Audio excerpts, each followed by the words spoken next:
Bismillahirrahmanirrahim. Assalamualaikum warahmatullahi wabarakatuh. Halo teman-teman, balik lagi dengan kami dari kelompok 2 mata kuliah pembelajaran bahasa Arab kelas B dengan saya Muhammad Akmal Hanif NIM B0520037 dan teman saya.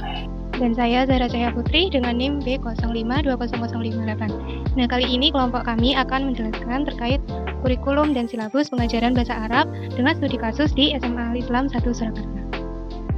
Oke, kita masuk bagian pertama, yaitu apa itu kurikulum. Jadi menurut Langgung dalam Bahri tahun 2011 menyatakan secara etimologi kurikulum itu dari bahasa Yunani dalam dua kata, yaitu kata kurir yang berarti pelari dan kurare yang memiliki arti tempat berpacu. Dapat dipahami bahwa kurikulum adalah suatu sistem yang ditempuh dalam kurun tertentu. Lalu, sedangkan dalam Undang-Undang RI nomor 23 tahun 2003 pada pasal 1 ayat ke-19 menyatakan bahwa kurikulum merupakan seperangkat kebijakan dan pensisteman terkait tujuan, substansi, dan bahan pelajaran serta skema yang dipakai sebagai landasan penyelenggaraan kegiatan pembelajaran untuk mencapai suatu tujuan pendidikan tertentu. Sedangkan menurut Sukma Dinata dalam Sulaiman tahun 2016 menyatakan kurikulum merupakan serangkaian pengalaman yang dijalankan oleh siswa yang telah dibuat, dipandu, dan dipertanggungjawabkan oleh pihak lembaga pendidikan atau sekolah tertentu. Baik, selanjutnya yaitu pembahasan terkait jenis kurikulum pengajaran bahasa Arab. Nah, pembahasan ini akan dibagi menjadi dua.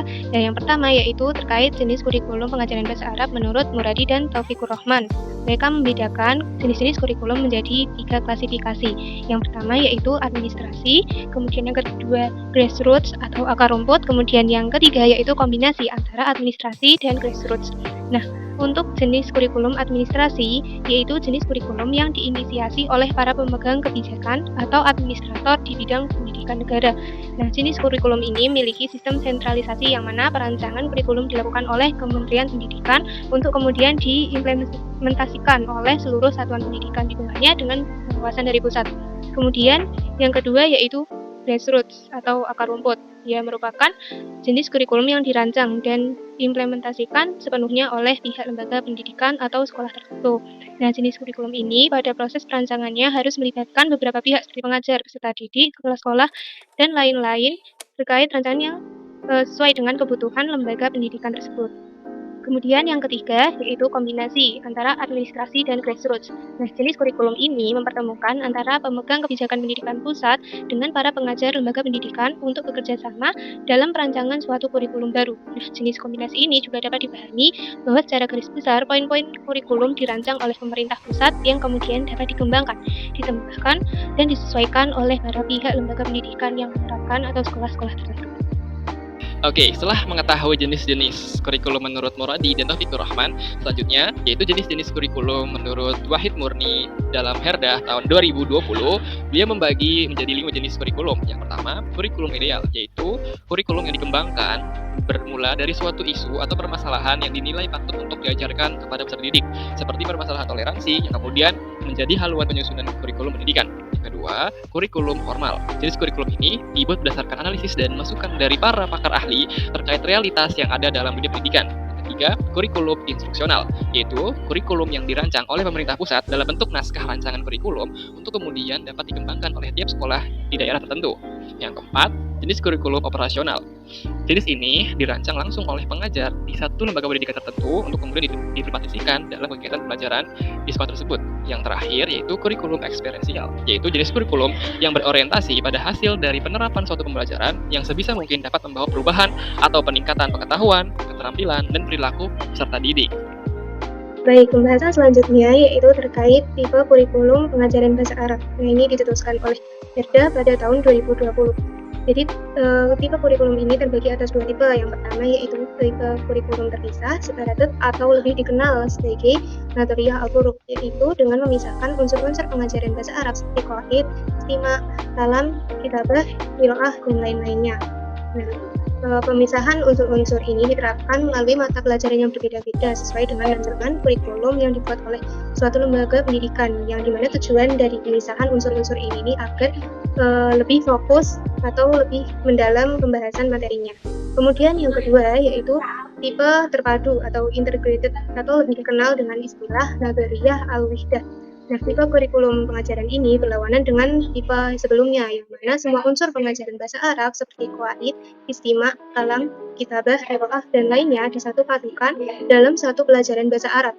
Jenis kurikulum ini hanya memiliki satu pelajaran dengan satu siklus. Unsur-unsur pengajaran bahasa Arab dipadukan dalam tiap bab yang bisanya mengangkat satu tema. Selanjutnya adalah asas penyusunan kurikulum pembelajaran bahasa Arab. Menurut Maksudin dan Nurani, tahun 2015 setidaknya ada 7 asas penyusunan kurikulum PBA. Yang pertama yaitu asas agama, kedua asas filosofis, ketiga asas yuridis, yang keempat asas psikologi, yang kelima asas sosiologis, yang keenam asas iptek, dan yang terakhir asas organisatoris. Baik, pembahasan selanjutnya yaitu terkait silabus atau ATP. Nah, sebenarnya apa sih silabus itu? Apakah ada bedanya dengan kurikulum atau ATP itu sebenarnya istilah apa sih? Nah, pembahasan kali ini yaitu tentang silabus dan ATP, yang mana silabus memiliki pengertian yaitu rencana pembelajaran yang terstruktur, berisi komponen yang saling terkait, serta digunakan sebagai panduan untuk mencapai penguasaan kompetensi dasar. Nah, silabus ini digunakan dalam perencanaan kegiatan pembelajaran di setiap mata pelajaran. Nah, menurut Herdah dan kawan-kawan, pada tahun 2020, silabus ini adalah panduan yang mencakup perencanaan pembelajaran, manajemen kelas, dan penilaian hasil belajar. Sementara itu, dalam kurikulum Merdeka, istilah silabus telah digantikan oleh ATP atau alur tujuan pembelajaran. Nah, sekarang kita tahu, jadi perbedaan antara silabus dan ATP itu sebenarnya tidak ada. Namun, hanya ada perubahan penamaan melalui kurikulum yang berbeda. Setelah kita mengetahui pengertian dari silabus atau ATP dalam kurikulum Merdeka, selanjutnya kita akan membahas terkait 5 model pengembangan silabus atau ATP. Menurut pendapat dari Herdah dan kawan-kawan tahun 2020. Yang pertama, yaitu silabus dengan model manhaj an-nahwi atau silabus gramatikal yang berisi materi terkait ilmu nahwu atau kaidah gramatikal bahasa Arab. Materi yang dirancang sesuai dengan urutan bahasan dalam ilmu kajian nahwu. Selanjutnya, yang kedua yaitu manhaj al-mawaqif atau silabus situasional, yaitu silabus yang dirancang sesuai dengan kebutuhan peserta didik dalam menggunakan bahasa Arab sebagai alat komunikasinya. Jadi, pembelajarannya yaitu dengan merancang percakapan dengan latar tempat dan waktu yang telah ditetapkan. Misalnya, tema percakapan saat di sekolah, saat di pasar, saat stasiun, dan yang lainnya. Ketiga, yaitu model manhaj al-fiqrah atau national syllabus. Merupakan model silabus yang berfokus pada pembelajaran ungkapan-ungkapan dalam bahasa Arab yang memiliki beberapa makna yang tidak berkaitan dengan tempat atau bentuk situasi tertentu. Yang keempat, yaitu silabus berdasarkan pada topik, yaitu silabus yang disusun dengan berdasar kepada topik atau kegiatan yang ada di dalam kehidupan sehari-hari peserta didik seperti makanan, hewan, hobi, dan pekerjaan. Silabus ini tidak berdasarkan pada sistem, fungsi, dan struktur bahasaan bahasa Arab. Yang terakhir yaitu jenis silabus berdasarkan tugas, yaitu silabus yang disusun dengan muatan materi-materi berdasarkan kegiatan atau tugas yang akan dilakukan oleh peserta didik. Dalam hal ini, istilah tugas dapat dipahami sebagai hasil yang diperoleh dari pemahaman peserta didik selama pembelajaran bahasa Arab di kelas. Nah, setelah pembahasan terkait kurikulum dan silabus atau ATP pengajaran bahasa Arab, kita mulai masuk dalam studi kasusnya ya. Jadi, sekolah yang menjadi tempat penelaan kami adalah SMA Al-Islam 1 Surakarta. Nah, SMA Al-Islam 1 Surakarta merupakan salah satu sekolah menengah atau swasta Islam tertua yang berada di bawah naungan Yayasan Perguruan Al-Islam. Nah, SMA ini berada di Jalan Honggo-Wongso nomor 94, Panularan, Kecamatan Laweyan, Kota Surakarta. Adapun metode yang kami gunakan dalam penelitian ini yaitu metode wawancara langsung kepada salah satu pengajar atau guru bahasa Arab, yaitu Ibu Sofana Tias Ninggar SPD. Dari wawancara tersebut diketahui bahwa SMA Al-Islam 1 Surakarta telah menggunakan kurikulum Merdeka selama 3 tahun terakhir, termasuk dalam pengajaran bahasa Arab. Kurikulum ini mendorong peserta didik untuk lebih aktif belajar mandiri dengan memanfaatkan berbagai macam teknologi yang ada. Pengajar menerapkan penugasan presentasi berkelompok kepada peserta didik. Namun dalam hal ini, menurut penuturan dari Sofana Tias Ninggar SPD, dianggap tidak efektif karena keaktifan seluruh siswa tidak dapat terlihat seluruhnya. Selain itu, kurikulum Merdeka juga mendorong sekolah untuk membagi metode pembelajaran dalam 3 tipe, yaitu tipe visual, auditori, dan kinestetik. Namun, dalam pengajaran bahasa Arab di SMA Al-Islam 1 Surakarta, pengajaran seluruh siswa dipukul rata dari 3 tipe tersebut, yaitu seperti contohnya, pembelajaran menggunakan video yang merupakan tipe dari visual. Yang kedua, pembelajaran dengan menirukan rekaman merupakan tipe dari auditori dan pembelajaran dengan menulis bahasa Arab, yaitu tipe dari kinestetik. Agar seluruh peserta didik merasakan seluruh tipe tersebut. Sementara, baru dalam lembar kerja peserta didik atau LKPD, kelompok ini terbagi menjadi 3, yaitu kelompok siswa visual dengan tugas berupa video bahasa Arab, kelompok siswa auditori dengan menirukan rekaman berbahasa Arab, dan yang terakhir, kelompok siswa kinestetik dengan diberikan tugas menulis bahasa Arab. Dalam kurikulum Merdeka, terdapat beberapa penyesuaian atau perubahan istilah yang sebelumnya ada di kurikulum 2013. Contohnya seperti istilah PROMES, program semester, yang diganti menjadi istilah PROSEM, dengan arti yang sama yaitu program semester. Selanjutnya istilah silabus digantikan dengan istilah alur tujuan pembelajaran atau ATP. Rencana pelaksanaan pembelajaran atau RPP berubah menjadi modul ajar. Keempat, kompetensi inti atau KI berubah menjadi capaian pembelajaran atau CP. Yang kelima, kompetensi dasar KD berubah menjadi tujuan pembelajaran atau TP. Yang keenam, kriteria ketuntasan minimal atau KKM berubah menjadi kriteria ketercapaian tujuan pembelajaran atau KKTP. Selanjutnya, istilah indikator pencapaian kompetensi atau IPK berubah menjadi indikator ketercapaian tujuan pembelajaran atau IKTP. Selanjutnya, istilah dalam ujian, yaitu dalam kurikulum 2013 ada istilah penilaian harian atau PH berubah menjadi sumatif.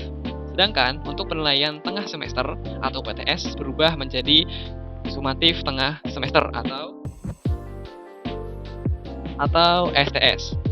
Selanjutnya, ada penilaian akhir semester PAS berubah menjadi sumatif akhir semester atau SAS.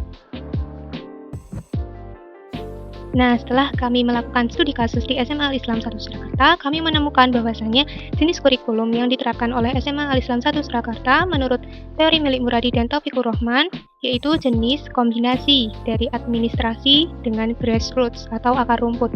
Sementara dengan teori Wahid Murni yaitu jenis kurikulum instruksional. Nah, kombinasi yaitu kurikulum kerjasama yang mempertemukan pemegang kebijakan pusat dengan pengajar lembaga pendidikan. Sementara instruksional yaitu kurikulum formal yang dirancang pusat untuk dikembangkan di sekolah-sekolah tertentu. Nah, studi kasusnya kurang lebih yaitu SMA Al-Islam 1 Surakarta menerima 2 versi capaian pembelajaran dari pemerintah serta yayasan sendiri. Nah, para pengajar dituntut oleh yayasan untuk dapat membuat buku cetak sendiri sebagai bahan ajarnya. Naskah capaian pembelajaran atau CP yang telah diberikan oleh pemerintah pusat dikombinasikan dengan nilai-nilai capaian yang dimiliki yayasan tanpa mengurangi dan mengubah CP-CP dari pemerintahan pusat. Di tahun ini, SMA Al-Islam 1 Surakarta berhasil membuat buku dan sedang dalam proses pencetakan dengan menyesuaikan kolaborasi antara capaian pembelajaran pemerintah dengan Yayasan Al-Islam. Nah, berdasarkan beberapa tahun lalu, SMA Al-Islam 1 Surakarta itu masih menggunakan buku terpisah yang sesuai dengan capaian pembelajaran pemerintah dan yayasan. Jadi, selama proses percetakan, maka peserta didik hanya menggunakan LKS yang berisi qiraah dan latihan, serta materi kaidah diberikan oleh pengajar melalui PPT sesuai dengan yang sudah dituliskan di buku pegangan pengajar. Berikutnya, studi kasus yang kedua yaitu terkait tipe kurikulum yang diterapkan oleh SMA Al-Islam 1 Surakarta. Nah, setelah kami teliti, kurikulum pengajaran bahasa Arab di SMA Al-Islam 1 Surakarta termasuk ke dalam tipe terpadu atau integrated nadoriyah al-wihdah, yang mana semua unsur pengajaran bahasa Arab dari qawaid, istimak, kalam, kitabah, qiraah, dan lain-lain disatupadukan dalam satu pelajaran bahasa Arab dengan nama yaitu Bahasa Arab, mata pelajaran bahasa Arab. Nah, kemudian studi kasus yang ketiga yaitu terkait silabus atau ATP yang diterapkan oleh SMA Al-Islam 1 Surakarta. Nah, kami telah menemukan bahwasanya silabus atau ATP yang diterapkan oleh SMA Al-Islam 1 Surakarta yaitu silabus berdasar tugas, itu disusun dengan muatan materi berdasarkan kegiatan atau tugas yang akan dilakukan oleh peserta didik. Nah, alur tujuan pembelajaran bahasa Arab SMA Al-Islam 1 Surakarta disusun melalui Musyawarah Guru Mata Pelajaran atau MGMP Bahasa Arab dan disesuaikan kembali dengan tujuan pembelajaran yang telah dirumuskan oleh pihak Yayasan Al-Islam Surakarta. Oke, berikut ini merupakan contoh dari silabus ataupun ATP dalam kurikulum 13 milik SMA Al-Islam 1 Surakarta. Dalam hal ini kita mendapatkan contoh ATP untuk kelas 12. Di tabel terdapat kolom fase, yaitu fase F, di mana fase F ini umumnya diperuntukkan untuk kelas 11 SMA atau MA. Namun dalam pengaplikasiannya di SMA Al-Islam, fase F dibagi menjadi 2 tahap, yaitu untuk tahap kelas 11 dan tahap kelas 12. Berikut ini merupakan contoh dari fase F yang diperuntukkan untuk kelas 12. Pada bagian awal dipaparkan terkait TP atau capaian pembelajaran, yang mana pengajar merumuskan 4 poin utama. Yang pertama, adanya poin menyimak huruf hijaiyah. Yang kedua, poin mengungkapkan kosakata dalam bahasa Arab. Yang ketiga, poin pemahaman teks dalam bahasa Arab. Dan yang terakhir, yaitu poin terkait penyusunan karangan dalam bahasa Arab. Selanjutnya, pada bagian inti, terbagi atas beberapa poin. Yang pertama, adanya poin capaian pembelajaran per tahun. Di sini dipaparkan terkait unsur inti dalam pembelajaran bahasa Arab. Seperti contoh, pada pertemuan pertama, pengajar merumuskan terkait unsur menyimak atau al-istima, yang mana diharapkan pendidik dapat menyimak huruf-huruf hijaiyah, beberapa maf'ul dalam bahasa Arab, kalimat dalam bahasa Arab, serta dialog ataupun beberapa cerita singkat dalam bahasa Arab. Yang mana ini dibagi dalam 3 tahapan, seperti yang tertera di bawah ini. Lalu, pada bagian setelah itu, ada kolom berisi JP, yaitu jam pelajaran, yang mana merumuskan terkait durasi waktu atau lamanya pembelajaran terkait al-istima di kelas 12 ini. Selanjutnya, ini adalah bagian yang baru dalam kurikulum Merdeka, yaitu adanya dimensi profil pelajar Pancasila. Dalam hal ini, pengajar berusaha merumuskan terkait profil apa yang mencakup, profil pelajar Pancasila apa yang mencakup dalam pembelajaran ini. Seperti contoh, dalam istima ini, pengajar merumuskan terkait poin-poin seperti poin beriman, poin bertakwa kepada Tuhan Yang Maha Esa, dan poin berakhlak mulia. Lalu pada bagian selanjutnya juga dirumuskan terkait poin bernalar kritis, poin kreatif, dan berkebinekaan global. Selanjutnya, adanya kolom terkait indikator penilaian. Ini merumuskan terkait indikator penilaian apa yang harus dicapai oleh peserta didik. Yang terakhir, adanya kolom indikator potensi sekolah terkait topik. Dalam hal ini dapat dirumuskan sebagai media pembelajaran atau beberapa potensi yang dimiliki oleh sekolah.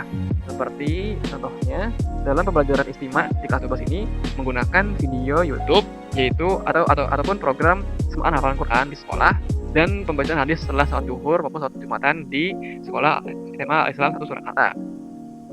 Atau juga dapat berupa percakapan bersama teman atau keluarga atau percakapan di kantin sekolah. Mungkin itu. Baik, demikianlah akhir dari materi kurikulum dan silabus atau ATP pengajaran bahasa Arab dengan studi kasus di SMA Al-Islam 1 Surakarta. Terima kasih kepada teman-teman telah menyimak dan mendengarkan video ini hingga akhir. Kurang lebihnya mohon maaf. Wassalamualaikum warahmatullahi wabarakatuh.